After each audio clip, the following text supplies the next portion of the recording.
Hello বন্ধুরা, আপনাদের মাঝে নতুন আরেকটা ভিডিও নিয়ে আসলাম। এটা হলো ইনভার্টার ওয়ালিং মেশিন। এটা সমস্যা ছিল, এটা কাজ করছে সার্কিটের। এই যে এই জায়গায় একটা তার লাগাইতেছি, এটা হলো আর্থিংয়ের তার। এটা আর্থিংয়ের তার এখানে লাগাইলাম। ভিডিওটা দেখতে থাকেন, দেখলে বুঝতে পারবেন যে কি কি কাজ করি আমরা। সার্কিটের ভিতরে মসফেট চেঞ্জ করছিলাম। এই যে এটা পাওয়ার কানেকশন, এই দুই পিনটে দুই পাওয়ার কানেকশনের তারগুলো লাগিয়ে নিলাম। দুইটা দুই জায়গায় লাগিয়ে নিলাম পাওয়ার কানেকশন।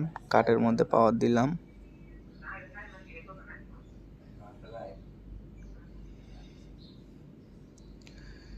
এখানে হলো এই তারটা ডিসি ভোল্টেজ, এইটা দিয়ে ওয়ালিং এর রড গলানো হয়। এইটার পাওয়ার দিয়ে ওয়ালিং এর রড গলানো হয়। পাশে আরেকটা আর্থিং এর তার দেখতে পাচ্ছেন। এই দুই তারের মাধ্যমে ওয়ালিং এর রড গলে। ধন্যবাদ। ভিডিওটা ভালো লাগলে পাশে থাকবেন।